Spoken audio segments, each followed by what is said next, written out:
Olá, tudo bem? Eu sou Samuel Mendonça e gravo esse vídeo para a Revista Home, a pedido da minha amiga, professora Janaína Castellani, e já agradeço pela oportunidade. Eu vou falar um pouquinho sobre caminho individual de busca do conhecimento ou o chamado autoconhecimento.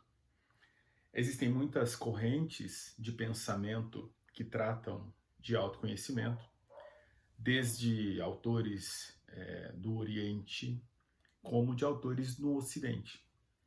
Na filosofia da tradição greco-romana, nós vamos encontrar em Santo Agostinho, por exemplo, um trabalho muito fecundo sobre a sua busca interior, da mesma maneira que já nos pré-socráticos, em Heráclito, se tem passagens, fragmentos, que explicitam a busca do caminho que se faz no caminhar do caminhante, da sua própria trajetória, do seu próprio tal, como se possa assim dizer.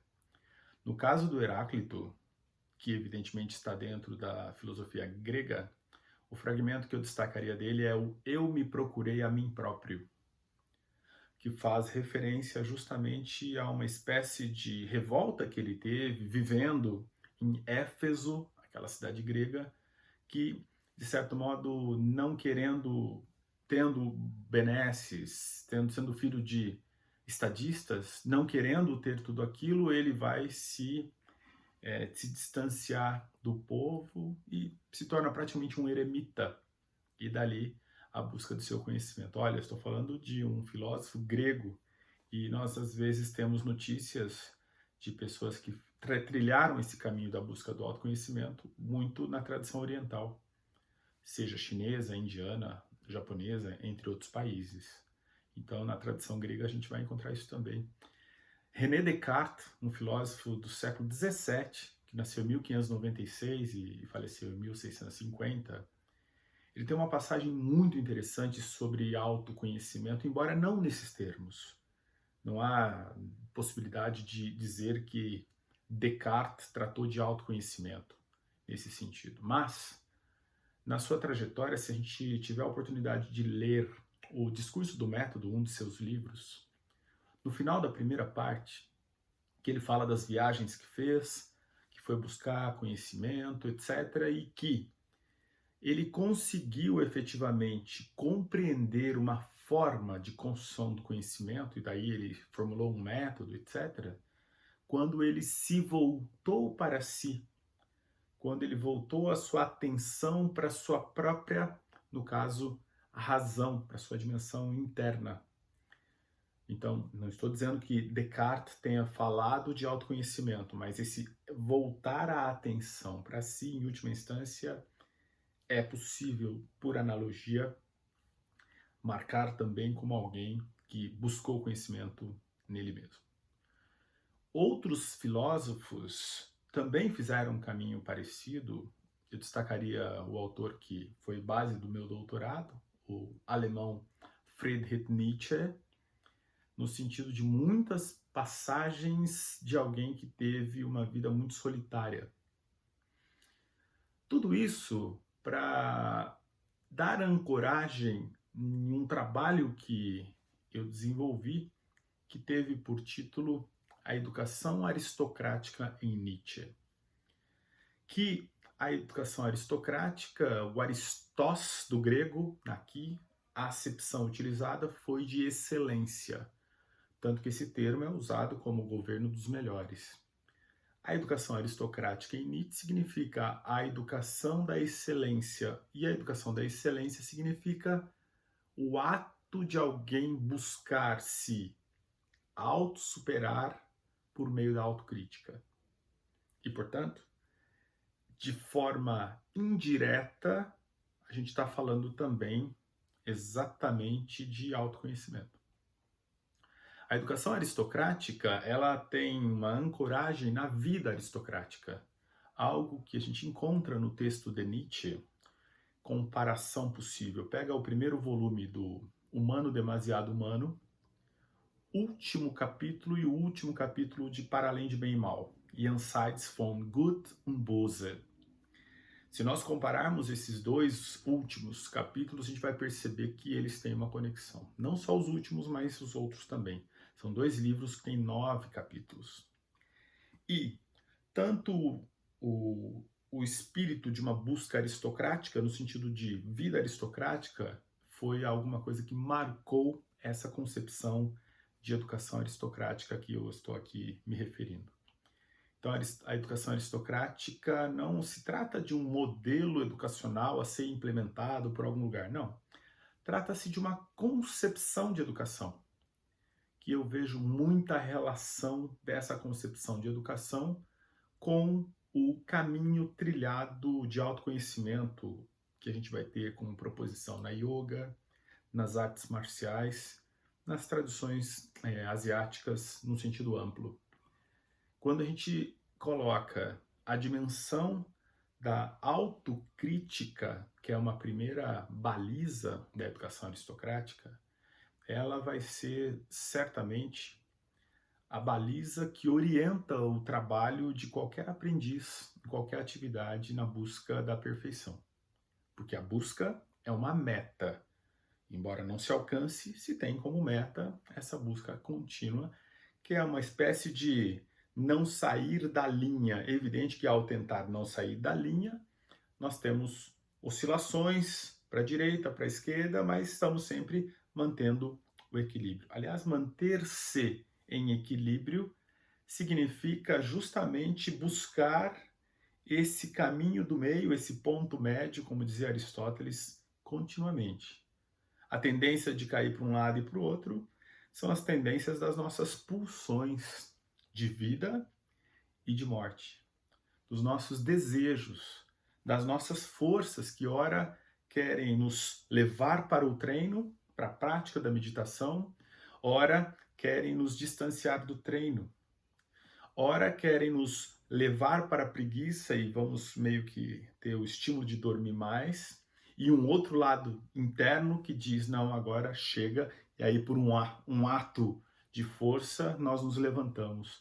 Então nós temos essas forças internas o tempo todo, de um ou outro caminho, seja uma pessoa que vive a vida social, conhecida como comum, as famílias constituídas, sejam pessoas que se distanciam da vida social, seja no mosteiro ou de uma vida individual, que também vão ter essas oscilações, né? Muitos textos revelam isto, diretamente ou por meio de sonhos, por meio de atos falhos que aparecem, que são pistas mostrando que tem desejos que estão ali naquela psique, não é? Naquela estrutura psíquica.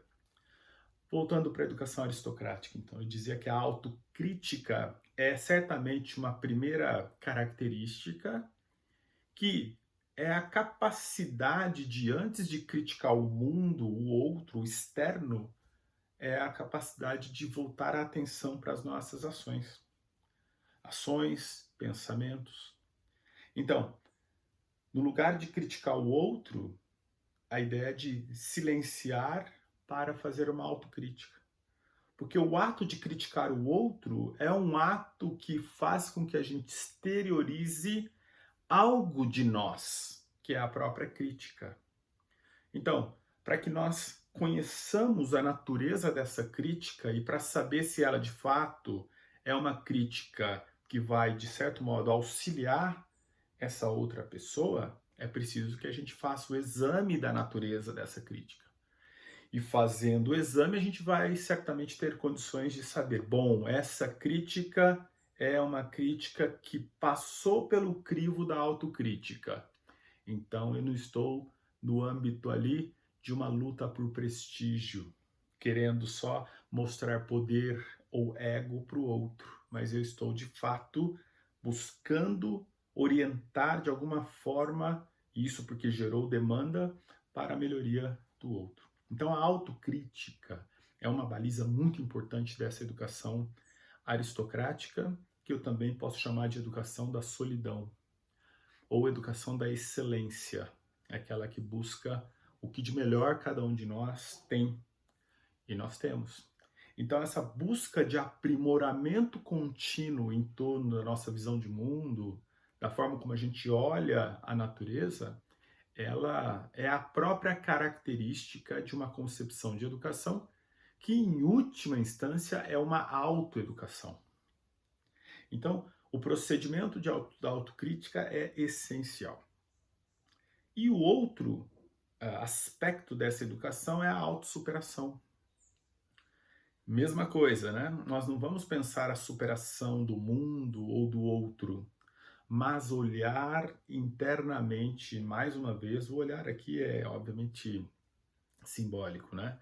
Prestar atenção, observar, sentir mais do que entender quais são os nossos desejos e pulsões, para onde que estão caminhando, e mais do que controlá-los, é preciso compreendê-los. Porque ao compreender essas forças, nós podemos navegar junto a essas forças. Quando nós só queremos controlar essas forças, em algumas circunstâncias, nós acabamos por não conseguir controlá-las, porque elas têm naturezas incontroláveis, que são as pulsões, ou algo que o Nietzsche chamaria de vontade de potência, der Willensmacht, que são forças internas, orgânicas, externas que estão no mundo e que justificam e caracterizam o homem, por exemplo, ou mesmo no mundo orgânico, outros seres. Então, nós temos a vontade de potência, que são, eu diria que essas características de forças internas que estão eclodindo o tempo todo. E para que a gente consiga trabalhar na direção de superar essas forças na perspectiva de uma construção propositiva de nossas vidas, nós precisamos aquietar para perceber essas forças vivendo o seu próprio caminho e, portanto, estaremos aptos à autossuperação. Por que autossuperação? Porque nós fazemos esse exercício individualmente.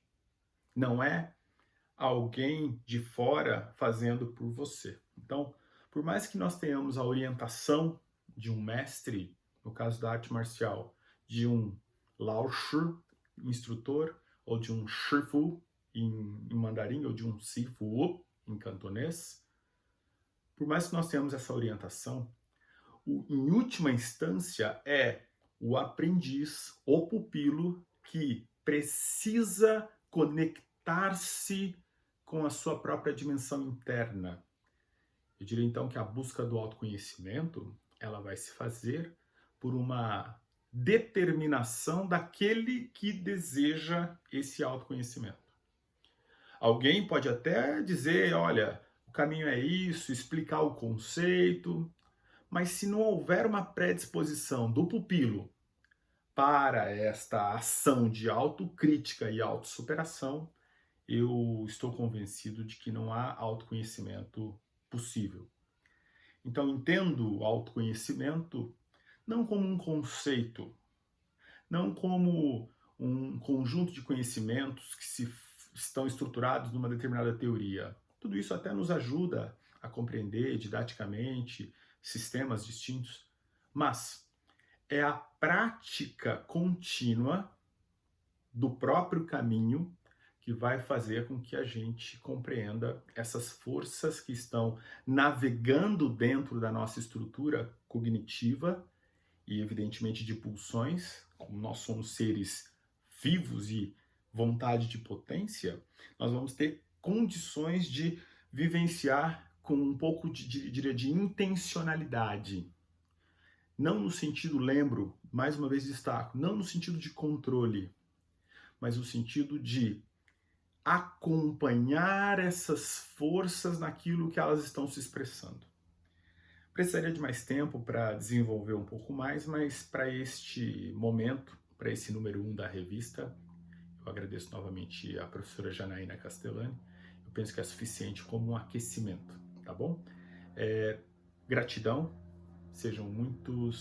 fiquem muito bem e sejam muito bem-vindos a esse novo projeto da professora Janaína. Acho que as suas ideias que estão fervilhando o tempo todo se materializam em obra, em trabalho, sejam os seus livros e agora esse projeto.